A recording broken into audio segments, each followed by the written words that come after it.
Namaste, my friends. Pavel Kalagin with you today. Yoga teacher by the system or in tradition Swami Sivananda, of the Swami Sivananda. My English is my second language, so from Russia, so I might stop a little bit to think about something, to pick up the right word to explain something difficult. I'm in my little ashram, 2021 almost. I'm in Brooklyn. So as usual I say the same thing in the beginning of the video, same introduction. So who's watching me all the time, you can simply skip it. But I don't know when, where and who will see this video, so that's why I'm doing this introduction, a little bit about myself, a little bit about channel. For you now it might be a little bit annoying, but for many people in the future it could be like, what is this all about? In here on the channel I have a lot of videos, mostly by me. They're not connected to each other. Many topics: meditation, relaxation, practices like asanas, pranayamas, spiritual videos about health like food, and many recommendations and other. So it's not commercial one, my platform's not commercial at all. So I don't have commercial here, and I'm not doing commercial now for me, so I don't need it. People who comes here, they pay money, but so I like private lessons, it's different. In internet I do, by the way, some recommendations, some lessons for free, like you can sometimes by Skype, sometimes these days at least you can write me in Messenger, in Instagram and Facebook. So right now I'm not gonna not doing any brainwash. I don't like to argue, to criticize anybody. And all I give, it's from my own experience.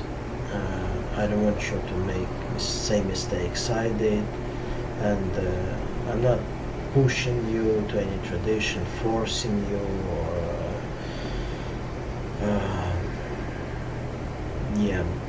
I'm not fanatical, I'm not in any organization actually. So sometimes I'm not looking in the camera because my vision is not so good. I recommend one video, yoga for eyes. It's helping me a lot, so you can see it in here on the channel. I am who I am. I don't drink, I don't do drugs, so but I did a little before. I don't wear masks even now. I don't prepare myself too much before video, otherwise it's not live. It's kind of I'm not professor in college. I'm a practitioner. I also am publishing my own books. One of them calls The Essence on the Altar of Love. You can Google it, or you can that's the books, and this particular book has about 7,000 sutras, my phrases, spiritual phrases. So this video actually for people who are seeking for God, for spiritual people, but not only, of course. I would love to see anybody. Put your comments, it's very good for other people. You can change somebody's life, even speak. It's going to be under the video, all my platforms. So on Instagram and on Facebook I put one or two phrases every day for now. You can welcome, so put your comments, so I would be appreciated. Yeah. It's, by the way, it's made interesting comments on that. Yeah, I have a website. It's in Russian language, but it's actually the good translator, the big program for 165 languages, even big companies using that. So I don't think it's going to be a problem. It's a huge site. Many gurus help me to do that. It's like encyclopedia of yoga. Yeah, pavelkalagin yoga.com. You're going to see it under the video, and you can download to read my book, The Essence and the Altar of Love, from my site or Google it. Absolutely free, like yeah, in any system. You can actually, I can send it to you the paper book. You can give me the address, you can email me or put address in the messenger, so I would love to. Yeah, what else? My spiritual name is Sankara. I lived in ashrams. I have teacher now. I'm initiated in tradition by puja and mantra. I teach about 30 years, about 38 years I study yoga. Yeah, I think that pretty much this is it. Yeah. And right now we're gonna have another satsang. It means we're gonna talk about spirituality, about philosophy. Like I said, I'm not gonna teach you how to live your life. I'm not, the priest actually, but I'm trying to say something useful. Maybe it's gonna help you on your spiritual path. Yeah, usually I have spiritual videos. I do comments on my own videos. I mean on my own phrases, or my books, on different kind of gurus' books or phrases or sutras. And also I say some wisdom stories, some examples, when we can take some lesson. Yeah, today I'm gonna I'd like to say a few examples when we can learn something from it. So the first one is one monk asked his master, like, why you so slow? You're doing everything like slow motion. Like you speak slow, you doing things slow. And the master said, like, he answered him like, I don't have time to do something real fast. You understand? You see, it's a pretty deep thing. Yeah, if you do it like, if you come and do it like gradually, you're gonna be much further. If you mind jumping like a monkey, if you like, I know many people knows that, but I'm just trying to remind you about it, especially for people who doing sadhana, like some spiritual works in yoga. They're trying to get results like faster, but it's not such a thing.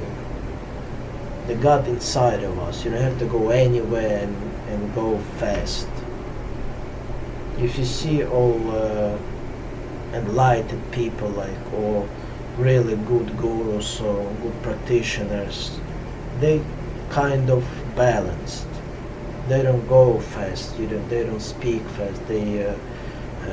But in the same time, they doing so much for the people, for themselves. Like, if they're writing a lot of books, they open in the ashrams, and when you see this person, he's almost doing nothing, meditating like half a day or all day sometimes.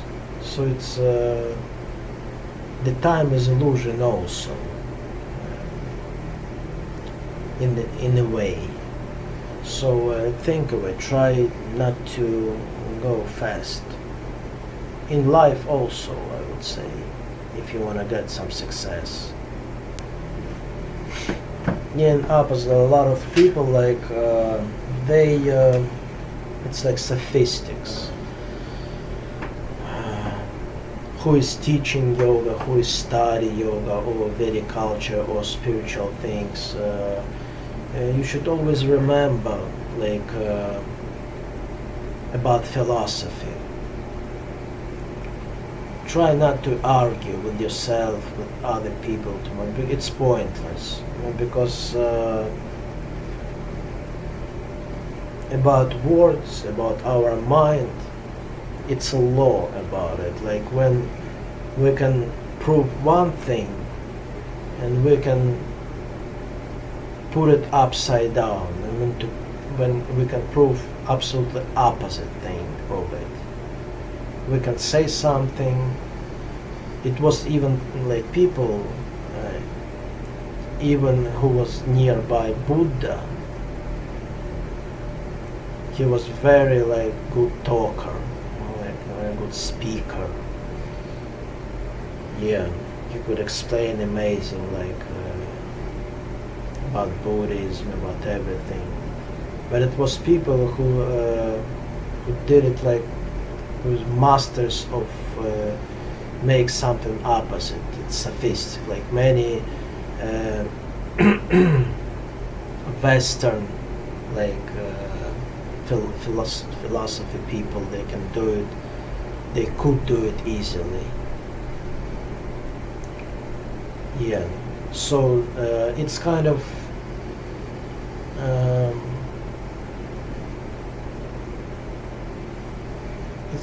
fakey, it's don't go too much with logic, too much, because anything you say, it could be opposite of it, and then you can put it back around, it's just like that. It's gonna be just a lot of it goes sometimes. A lot of arguments, a lot of things, and it's no point of it. It's better to meditate, to help each other, to feel the truth by our heart. It's very important. It's important to read scriptures, to read holy books, of course, to listen of the masters, and don't go too much with logic. I know many practitioners who does too much philosophy,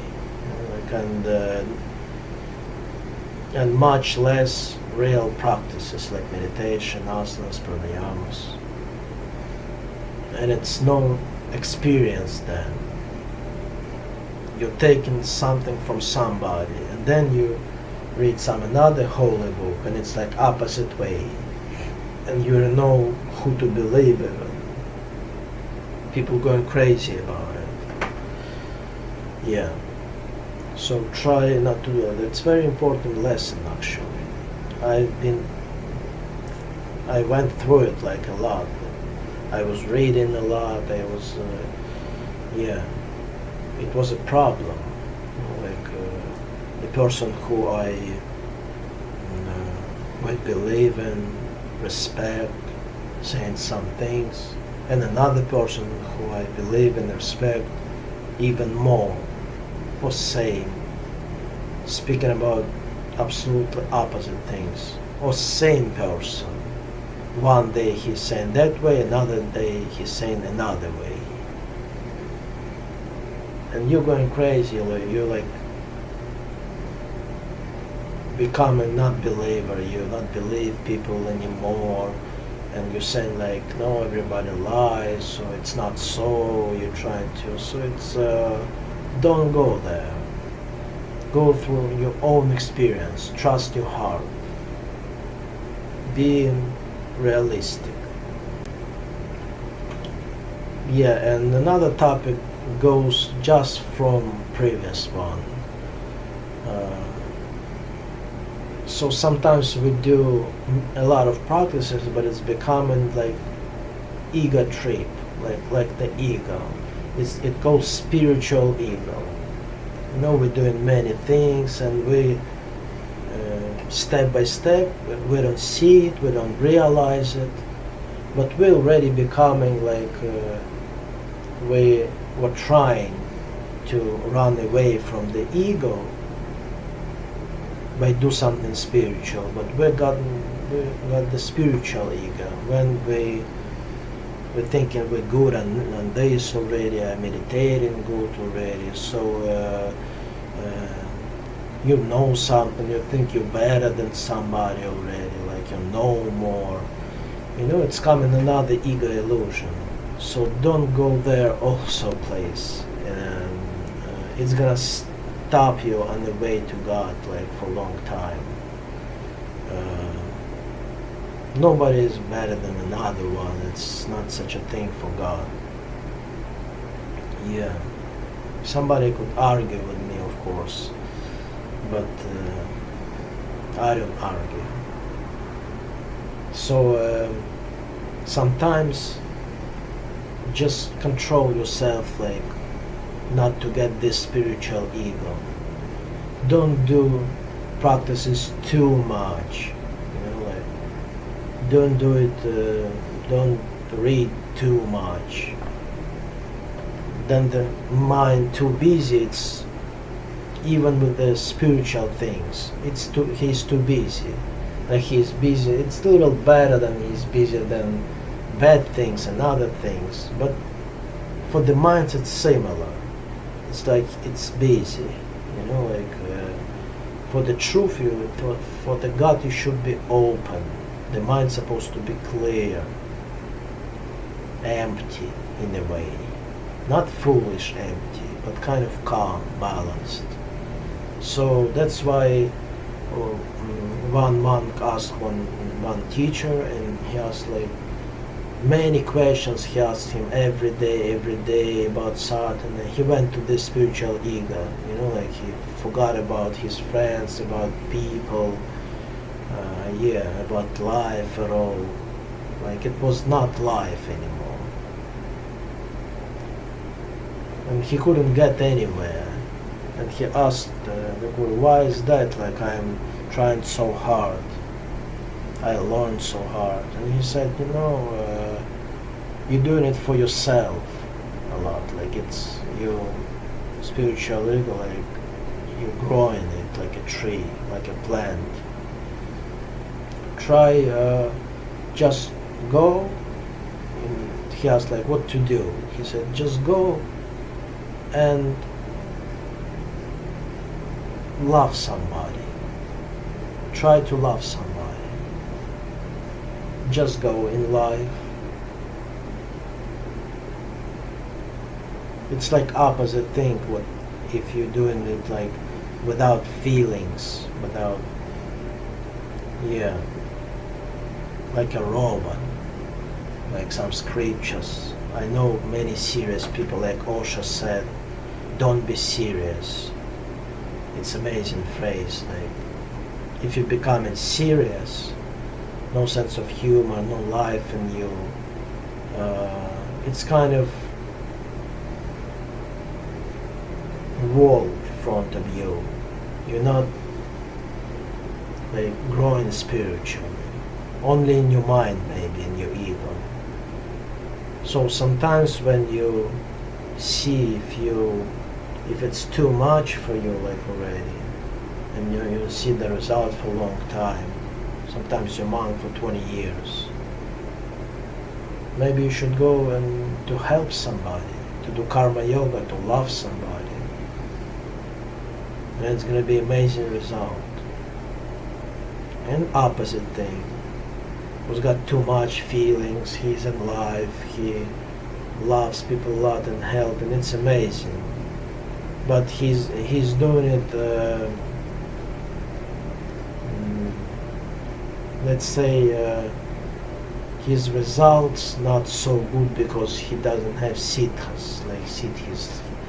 He doesn't have, like, he doesn't know how to do it. He doesn't have like that much prana, enough energy, enough wisdom. Opposite way. He's doing good things, but it's not helping people that much, like supposed to. So it's both together. Put both, like life and sadhana, your spiritual sadhana, like together. Don't put something in between. It's one, it's connected.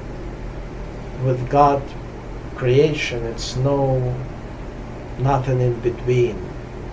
All connected, all one.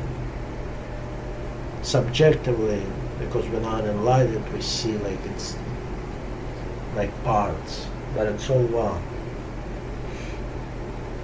Like love. You can't cut love like a cake. So sometimes it's good for some people, good to go for some time to monastery, to ashram, to do practices and then come back to do your thing, do your good things for the people with the better quality. And some people opposite way, they like became like not alive people in some ashrams. They need more life.